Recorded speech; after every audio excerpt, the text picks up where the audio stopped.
जय श्री कृष्णा दोस्तों। भगवान कृष्ण के जन्मदिन का पर्व जन्माष्टमी बहुत नज़दीक आ रहा है, लेकिन जैसा कि आप जानते हैं कि जो भी पर्व आजकल आता है तो उसके बारे में बहुत सारी भ्रांतियां फैलने लग जाती हैं कि जन्माष्टमी इस बार क्या 6 सितंबर को मनाई जाएगी या 7 सितंबर को। बड़े बड़े ज्ञानी जन अपनी राय दे रहे हैं यहाँ पर और बहुत सारी चीज़ें बोलते हैं। तो कुछ अथॉरिटेटिव चीज़ों पे आज बात करूँगा, क्योंकि हम तो यही सोच के चलते हैं कि जन्मदिन का मौका है भगवान कृष्ण का। आप चाहें तो 6 को मना लें, 7 को मना लें, और सबसे बेस्ट तो यही है कि दोनों दिन मना लें आप, क्योंकि भगवान की पूजा का जब आपको अवसर मिलेगा। और भगवान कृष्ण तो आप ऐसे हैं कि जिनकी पूजा के कितने लाभ होते हैं उनको तो एक्सप्लेन ही नहीं किया जा सकता। तो भगवान कृष्ण का अगर कोई ऐसा जन्म दिवस का मौका आ रहा है और जहाँ कन्फ्यूजन है डेट्स की, तो सबसे पहली राय तो मेरी यही होती है उसका फ़ायदा उठाएं। 6 और 7 सितंबर लोगों को लड़ते रहने दें। आप 6 को भी मनाएं, 7 को भी मनाएं, लेकिन क्योंकि अब वीडियो शेयर कर रहे हैं तो कुछ अथॉरिटेटिव बातें भी करनी पड़ेंगी। तो वो अथॉरिटेटिव बातें आज आपके साथ इस वीडियो में कर रहा हूँ, अंत तक बने रहें। गारंटी है आपको ये बात क्लियर हो जाएगी कि किस डेट को मनाना आपके संप्रदाय के हिसाब से, आप जो सिस्टम फॉलो करते हो उसके हिसाब से होना चाहिए। तिथि क्या रहेगी, निशीत काल क्या रहेगा, क्या होता है निशीत काल। मैं ये मान के चल रहा हूँ 0 से शुरू कर रहा है, किसी को कुछ नहीं पता। और आज कोशिश करूँगा कि आज के बाद जब आपसे कोई 6 या 7 सितंबर पे बात करेगा तो अच्छे से उसको आप समझा पाएंगे कि किस डेट पर क्यों मनानी चाहिए जन्माष्टमी। अब सबसे पहले बात करी जाए कि 6 तारीख को, पहले अष्टमी की तिथि का किस समय पर शुरू हो रही है वो हम बात कर लें। एक चीज़ ध्यान रखिएगा, जब भी जन्माष्टमी किस दिन मनाई जाए उसके लिए जब भी रूल्स बनते हैं तो 2-3 चीज़ें तो बहुत ज़्यादा इम्पॉर्टेंट मानी जाती है। पहली चीज़, अष्टमी तिथि होनी चाहिए उस दिन, पहली चीज़।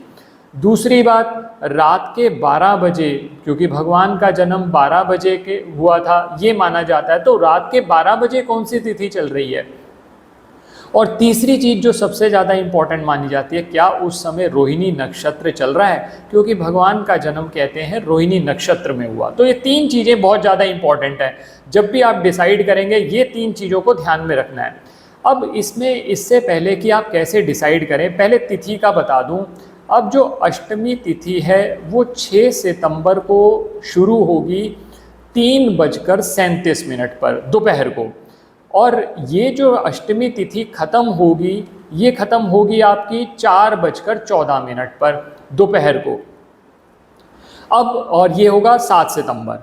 तो 6 सितंबर को 3:37 दोपहर से तिथि शुरू हुई और 7 सितंबर 4:14 पर ये तिथि ख़त्म हो गई।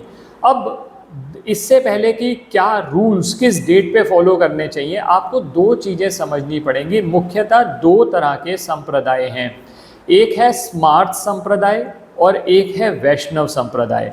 अब दोनों में फ़र्क क्या है। स्मार्त संप्रदाय वाले लोग 5 देवी देवता को मानते हैं।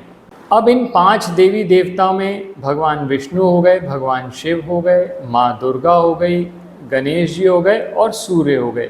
ये 5 देवी देवता को वो मानते हैं और उनके हिसाब से उनके जितने भी रूल्स हैं वो डिसाइड होते हैं। अब वैष्णव संप्रदाय की बात करी जाए तो वैष्णव संप्रदाय मुख्यतः भगवान विष्णु या श्री हरि की पूजा करते हैं। स्मार्त संप्रदाय के अंदर ये माना जाता है कि जिस समय पर रोहिणी नक्षत्र चल रहा हो, रात के समय अगर 12 बजे के आसपास अष्टमी तिथि आ जाए तो वो सबसे बढ़िया है जन्माष्टमी मनाने के लिए। और स्मार्त संप्रदाय वाले वो लोग भी होते हैं जो गृहस्थ धर्म का पालन करते हैं। वैष्णव संप्रदाय की बात करी जाए तो वो दीक्षा लेते हैं और भगवान श्री हरि विष्णु की ही पूजा करते हैं।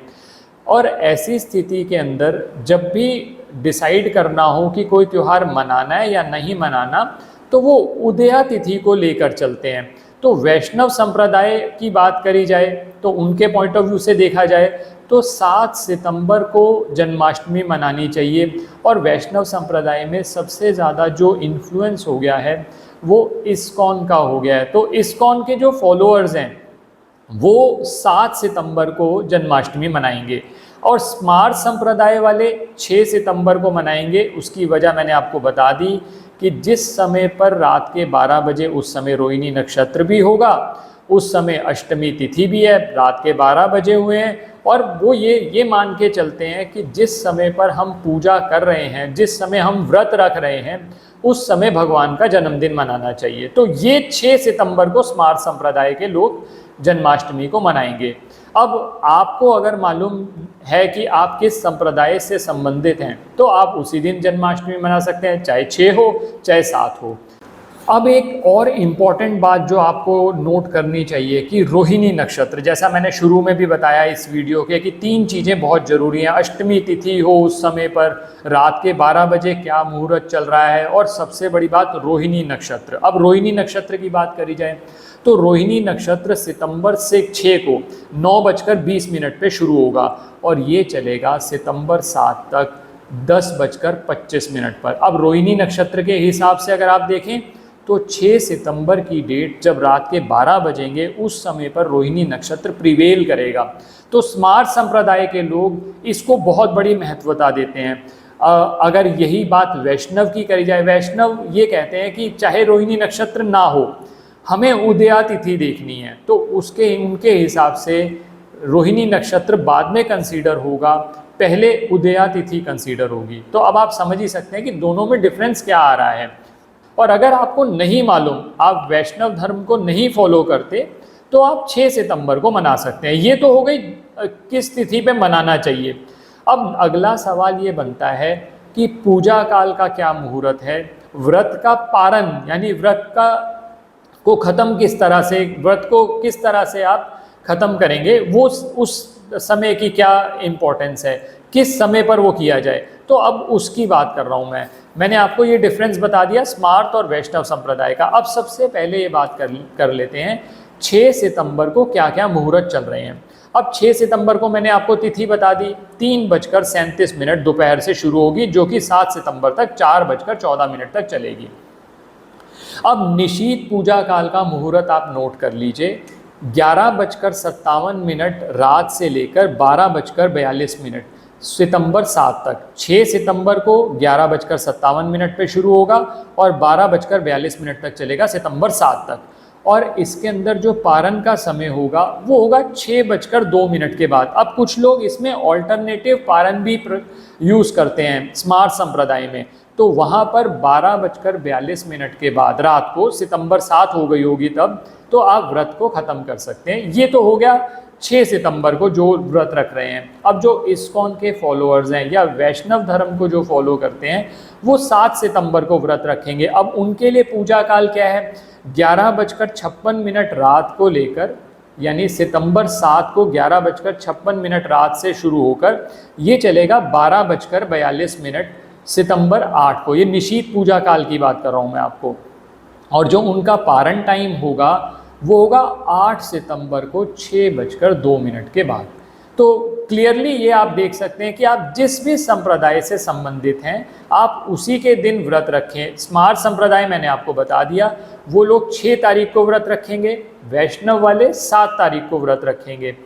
अब आपको बहुत ज़्यादा कन्फ्यूजन है कि किस डेट को मनाई जाए, तो सबसे बेस्ट रहता है आप दोनों दिन मनाएं। भगवान की पूजा करने का अवसर आपको मिल रहा है। जन्माष्टमी पे बहुत अच्छे उपाय कुछ करे जा सकते हैं जिससे आपकी कर्ज की समस्या आ रही हो। बहुत से लोग संतान के लिए, प्राप्ति के लिए बहुत समय से प्रयत्नशील हैं, तो जन्माष्टमी पे कुछ उपाय किए जा सकते हैं। उन उपायों की बात मैं अलग से वीडियो में करूँगा। यहाँ मोटिव यही था कि आपको ये बता देना कि 6 और 7 में क्या फ़र्क है, क्यों हम 6 और 7 को डिफरेंस मान के चल रहे हैं, और कौन सा दिन आपके लिए बेटर रहेगा। अगर कुछ नहीं समझ में आता तो कोई भी एक दिन आप सिलेक्ट कर सकते हैं अपने मत के हिसाब से, अपने संप्रदाय के हिसाब से।